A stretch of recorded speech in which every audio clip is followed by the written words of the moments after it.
Hey guys, it's JayzTwoCents, and let's just go ahead and get right into it. You're watching the gameplay that I used for some of the bugs I showed in the bug video that you guys really seem to either love or hate, which is perfectly fine. I'm not really too concerned about how you feel about that video. That video was mostly a joke. Some of you took it serious, and well, shame on you. But anyway, let's go ahead and talk about my honest feelings on Battlefield 4.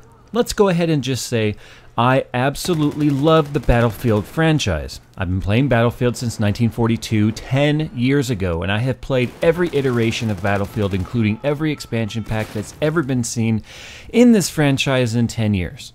So for you to say I don't like Battlefield is just ludicrous and asinine.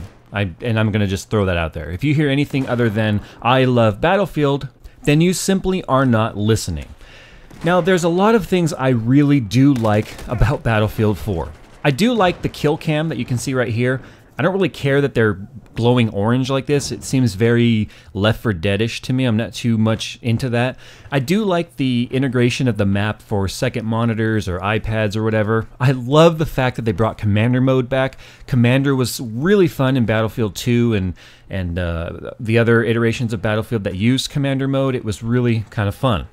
I do like the weapons changes that they've made. There seems to be a lot better balance going on. They had, all of Battlefield 3 to figure that one out. I don't like the fact that there was, pretty much day one DLC if you pre-ordered, and we'll talk about pre-ordering again in a minute here. There is really good things about the game. If you're into vehicles, there's even more vehicles. There's brand new, really weird looking jets, but new jets, new choppers. And the fact that you have a three-way battle now going on. You have the Chinese, the Russians, and the Americans. That's really cool. I like the fact that there's kind of a trifecta going on there. I do like how they made the game feel fairly balanced off the start. I mean, I had a hard time using some of the starting weapons, but, that changes throughout the game. Now let's go ahead and talk about... and the graphics. I don't know why some of you said I thought the graphics sucked in the other game. What I said was, or in the other video, what I said was they don't really look that much better to me than Battlefield 3, which already looks freaking amazing. I love the graphics in Battlefield. I'm a graphics whore, and it's what's always drawn me to the game, that and the realism. Now let's go ahead and talk about the bugs, and let's talk about what you as gamers should honestly care about. Now, before you try to explain to me how software development works and how software releases work, know this. If you've been following me long enough, you know I work in IT.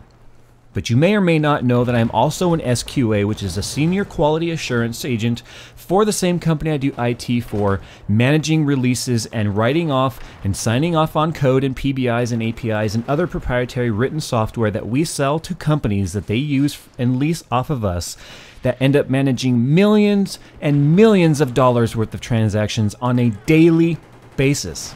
If our software is buggy and doesn't work, it literally means life or death for various companies. I'm not going to give their names or the name of my company. It is a big deal. Software development, I understand it. I'm not talking out my ass here when it comes to software development.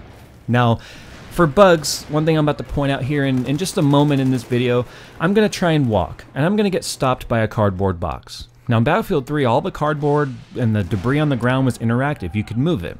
But as you can see in this video right here, I can't move this box, so I get hung up on it. So you find yourself getting kind of hung up on things in the game all the time that kind of get you killed because you have obstructed movement because of, cardboard nailed to the ground. That's a minor thing, but it just makes me wonder why they went that route, because clearly they changed it.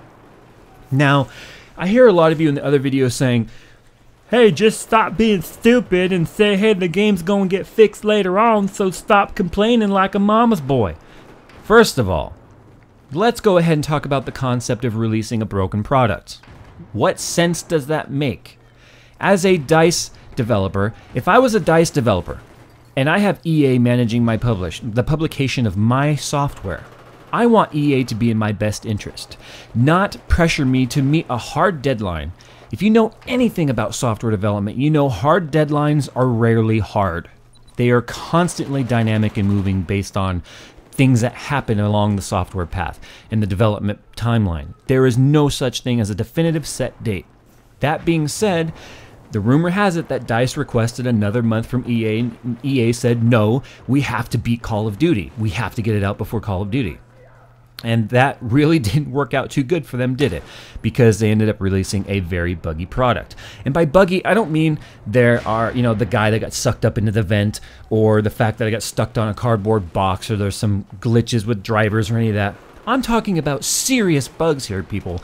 Getting kicked out, kick to desktop after kick to desktop after kick to desktop.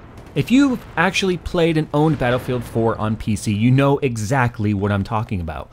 I'm not complaining about the sound turning off. I'm not complaining about any of that. I'm talking about legitimate kick to desktop crashes of the game. Crashes in both campaign and on multiplayer. Not acceptable under any circumstances, because this product should be released in I'm even willing to say a semi-working state where you're not constantly being kicked out of the game. The problem is EA wanted to beat Call of Duty, and all they ended up beating them to was the headline of being a buggy game. Now, if EA had given DICE the extra month that they requested and needed to polish the game, these are not huge bugs. These are going to be things that's easy for them to fix in a hotfix patch coming out here probably in the next week or two. If they had given them the extra month, it could have been addressed and taken care of. These bugs are known to have been out all the way back to the demo back in E3. Have we forgotten about that? Did we forget about the crash demo in E3 that required them to restart because there was no sound? Come on, guys, this isn't new stuff. The beta even showed that there was lots of problems. And did anyone really think that a beta that came out October 1st was really going to fix all of these problems by October 29th? In software development, that is not realistic. I'm not speaking out my ass here. This is my real-world career experience speaking here. Now, if they had given DICE the extra month that they needed, Call of Duty would have beaten them to the release, and they could have given Battlefield the time, or DICE the time, to polish Battlefield so that they could counter Call of Duty's massively horrible launch and damaging reputation now to Call of Duty for how bad Ghosts have turned out to be. They could have then said, look at Battlefield, look at how great our product is. But instead, they've joined them in the ranks of shitty software release practices. Once again, have we forgotten about SimCity? Has it been that long that we forgot what EA is truly doing to these software development companies? I say shame on DICE, and I say DICE can eat shit because they even teamed up with EA. That to me was like a death sentence to DICE. And I hope to God DICE gets the freedom that they need to make the game right. You can't spend $60, or God forbid some of you spent $120 or more for digital deluxe editions and premium and all of these other add-ons on day one for buggy software. Stop pre-ordering these games, and specifically stop pre-ordering from EA. Make them earn your money. Do not give it to them before they have even earned it. Otherwise, they have no reason to do a good job. They have your money before they've even proved to you that they deserve your money. They don't deserve your money. You shouldn't be grateful that they've released a buggy game to you. You should be mad as hell. And you should demand that this type of thing not happen. EA is destroying franchises. They've destroyed two games that I absolutely have loved. SimCity, I've played it since the beginning and I've loved Maxis. And Battlefield is next on their list to just have nothing but a tarnished name because of their really shitty publication practices. I don't know what it is with EA, and I don't know where over the last couple of years they made the wrong turn. But I pray that they get it right for the sake of gamers on any platform. If there's any message that you hear from me tonight, let it be that these developers and these publishers have to earn your money. They don't get to just say, hey guys, guarantee your copy. Because to them that really means, hey guys, guarantee our income. We don't need to make you a great product on day one. We'll fix it later in patches.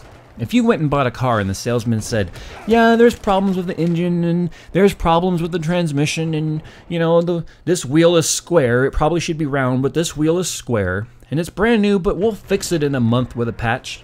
Are you going to say, okay, cool, yeah, we'll fix it under warranty in a month? Are you going to say, yeah, give me that car, I'll see you in a month, in the meantime I'll just deal with the issues? Or are you going to say, see you later, get it right, and maybe I'll be back? As gamers, that's what we need to do. You need to send the message with your dollars, because that's all EA cares about. And EA is a plague to gamers. Let that be the only message that you hear tonight. For the love of God, stick together on this.